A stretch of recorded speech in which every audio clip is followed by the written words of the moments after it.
تمنا مدتوں سے ہے جمال مصطفیٰ دیکھوں، امام الانبیاء دیکھوں، حبیب کبریا دیکھوں۔ اللہ رب العزت شان صحابہ کو دو راستوں سے دیا ہے۔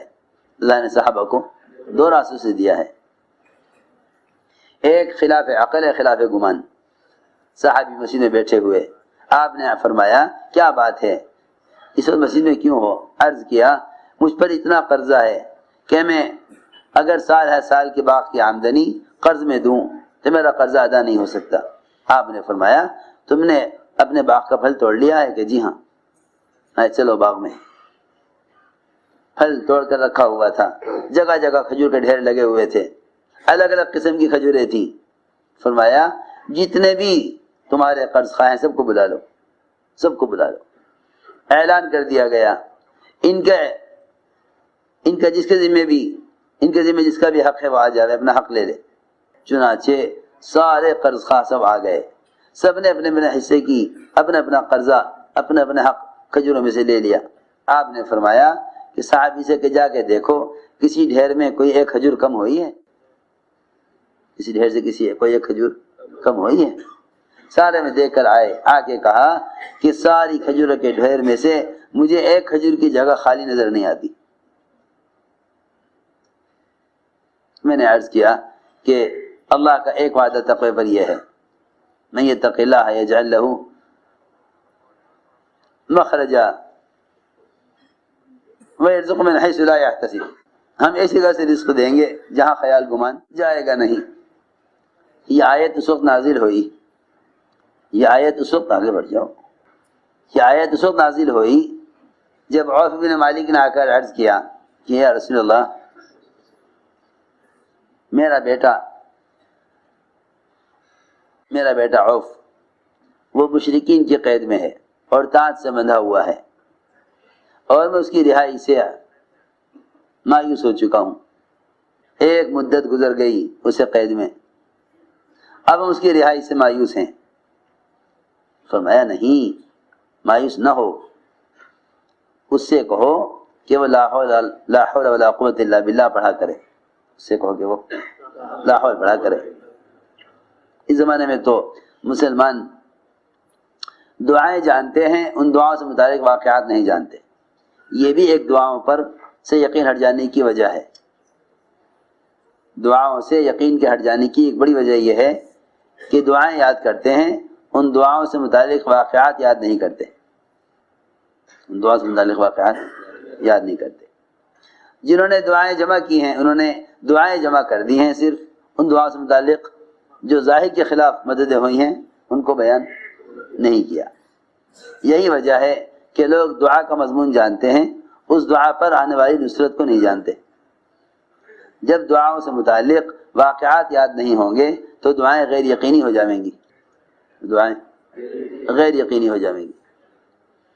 دعا تو یاد ہے لیکن اس دعا سے متعلق واقعہ یاد نہیں۔ لوگ کہتے ہیں ہاں بھائی لا حول ولا قوت الا باللہ۔ ایک صاحب نے آ کر اپنے بہت سارے حالات سنائے، میں نے کہا بھائی لا حول پڑھ لیا کرو۔ کہنے لگے اس سے کیا ہوگا،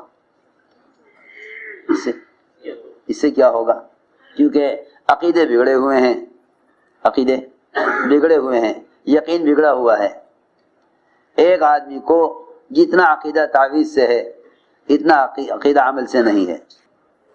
یوں کہے گا کہ مجھے کوئی عملیات بتا دو، حالانکہ اور کوئی وظیفہ بتا دو، حالانکہ سب سے بڑا وظیفہ اللہ کا فریضہ ہے۔ جب فرائض پر یقین نہ ہوگا تو وظائف سے کیسے کام چل جائے گا؟ ساری رات ایک کام پر کھڑے ہو کر کوئی ایک لفظ پڑھنے کے لیے بتا دے عامل تو کر لیں گے، لیکن اگر یہ کہا جائے صبح فجر کی نماز کے لیے مسجد چلے جاؤ تو مشکل ہے، کیونکہ فرائض پر یقین نہیں، وظائف پر یقین ہے۔ فرائض پر یقین نہیں، وظائف پر یقین ہے۔ عجیب بات ہے، جو عمل اللہ کی ذات سے براہ راست فائدے اٹھانے کا ہے اس کو چھوڑ کر آدمی غیر یقینی چیزوں میں کوشش کرتا ہے، غیر یقینی چیزوں میں کوشش کرتا ہے۔ اس سے کہا گیا لا حول پڑھو، یعنی اس سے کیا ہوگا؟ حالانکہ صحیح روایت میں ہے کہ لا حول کا پڑھنا نقصان کے 99 دروازے بند کر دیتا ہے۔ لا حول کا پڑھنا نقصان کے لا حول کا پڑھنا نقصان کے 99 دروازے بند کر دیتا ہے، جس کا سب سے چھوٹا دروازہ ادنا دروازہ رنج اور غم ہے۔ لو جی، جب رنج اور غم ہی ختم ہو جاوے تو پھر کیا بات رہ گئی پریشانی؟ ادنا دروازہ رنج اور غم، ادنا دروازہ رنج اور غم ہے کہ جب رنج اور غم ہی نہیں رہا تو اب کیا پریشانی باقی رہ گئی؟ آپ فرمائے جاؤ اور اس سے کہو کہ لاہور پڑھا کرے۔ انہیں لاہور پڑھی تو تانت سے بندھے ہوئے تھے، وہ سارا تانت ٹکڑے ٹکڑے ہو کر گر گیا۔ عوف بن مالک رضی اللہ تعالیٰ عنہ وہاں سے اٹھے، باہر نکلے، وہاں سے نکلے، دیکھا تو مشرکین سوئے ہوئے تھے، وہاں ان کی اونٹنی کھڑی ہوئی تھی، اس پر بیٹھے۔ وہاں سے باہر نکلے تو سارا میدان مشرکین کا اونٹوں سے بھرا ہوا تھا۔ اونٹوں کو ایک اشارہ کیا، وہ سارے اونٹ ان کے پیچھے ہو گئے، سارے اونٹ ان کے پیچھے، سارے اونٹوں کو لے کے گھر پہنچے، دروازہ کھٹکھٹایا، آواز دی۔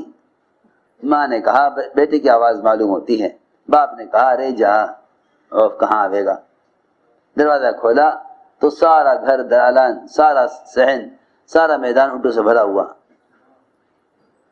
خود جڑے کی اونٹی پر سوار۔ اللہ تعالیٰ نے اس طرح مدد فرمائی۔ میں عرض کر رہا تھا ایک وعدہ یہ ہے، من یتق اللہ یجعل لہ مخرجا ویرزقہ من حیث لا یحتسب، اس جگہ سے رزق دیں گے جہاں گیا خیال گمان نہیں پہنچے گا۔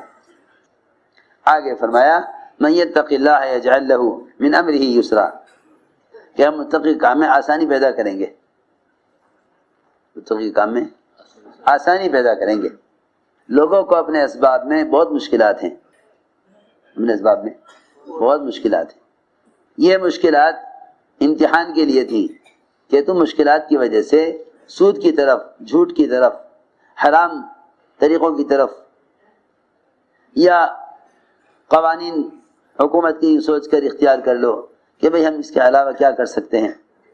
وہ تو مسلمان جب اپنے آپ کو قانون کے مقابلے میں معذور سمجھتا ہے نا، تو اسے معلوم نہیں کہ معذور ہونے کی شرائط کیا ہیں، معذور ہونے کی شرائط کیا ہیں۔ ایک آدمی وضو نہیں کر رہا ہے، وضو نہیں کر رہا، تو شریعت کہتی ہے کہ آپ وضو نہ کرنے کی پہلے شرائط دیکھیں، پہلے شرائط دیکھیں۔ ایسا تو نہیں کہ وضو کو دل نہ چاہا تو وضو نہ کیا تو نماز نہ ہوگی۔ پہلے دیکھا جائے گا کہ تیمم کرنے کی شرائط پوری ہو رہی ہے نہیں، پہلے دیکھا جائے گا کہ تیمم کرنے کی شرائط پوری ہو رہی کہ نہیں۔ دیکھو میری بات توجہ سننی پڑے گی، یوں نہیں کہ یوں نہ مشکل ہو رہی تو یوں کر لو۔ اس سے پوچھو تو نے پانی کہاں تک تلاش کیا ہے؟ تو یہ سردی لگ رہی ہے کہ کیا کروں کہ تیمم کر لوں۔ یہ دیکھنا پڑے گا کہ اس نے جو وضو کا متبادل تیمم سوچا ہے، آیا تیمم کی شرائط پوری ہو رہی ہے نہیں۔ سارے احکام میں یہی طریقہ ہے، سارے احکام میں یہی طریقہ ہے۔ کمائی کے نقشوں میں جاتے ہیں، ذرا سا قانون سامنے آیا، ذرا سی رکاوٹ سامنے آئی، فوراً حرام کی طرف پلٹ گئے، فوراً حرام کی طرف پلٹ گئے کہ بھئی اس ملک کا قانون یہ ہے، ہم حرام سے بچ نہیں سکتے۔ سوال اس کا نہیں کہ آپ حرام سے بچ نہیں سکتے، سوال اس کا ہے کہ آپ نے حرام سے بچنے کے لیے کیا کوشش کی، حرام سے بچنے کے لیے کیا کوشش کی۔ اور یہ یقینی بات ہے کہ اگر مسلمان بقدر ضرورت کمائے تو حلال کما سکتا ہے۔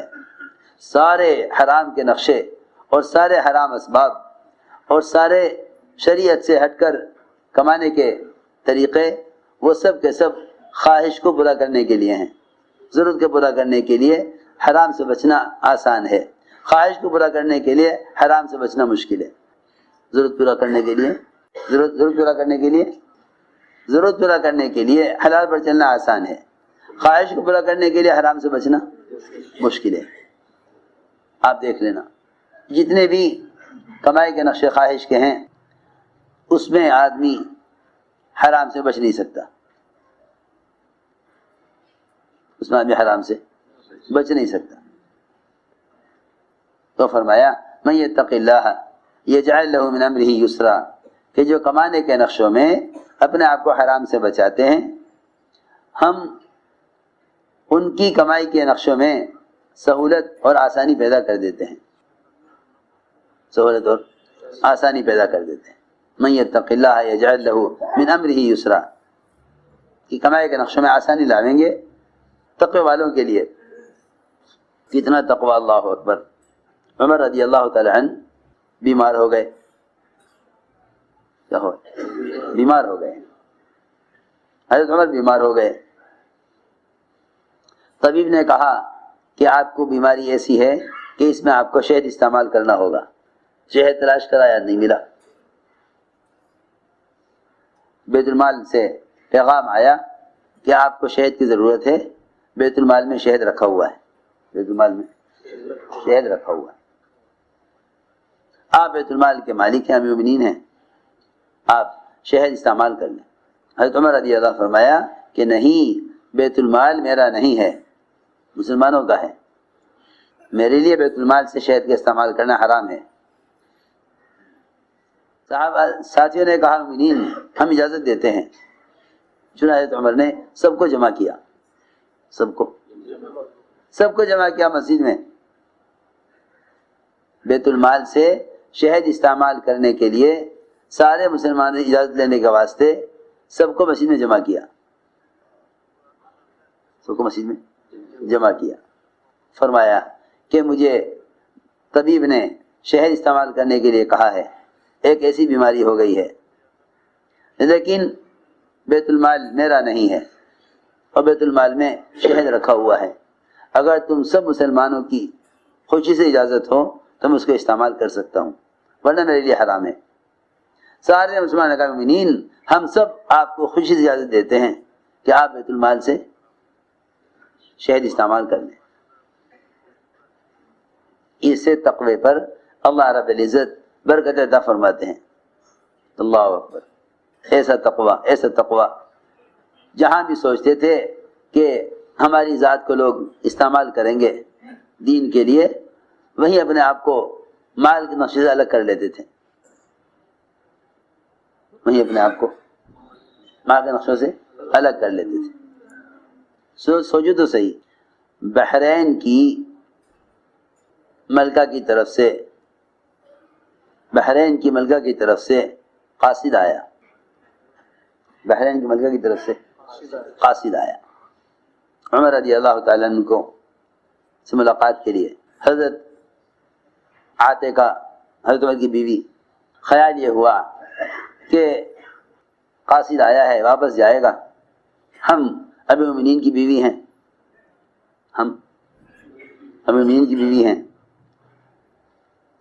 اور وہ ملکہ بحرین کی ملکہ ہے، تو ہمیں چاہیے کہ اس کے لیے کوئی ہدیہ بھیج دیں، شاید 1 دینار کا یا چند درہم کا معمولی سا عطر خریدا اور انہیں شیشے میں بھرا اور بحرین کی ملکہ کو حضرت عمر کی بیوی نے ہدیہ بھیجا۔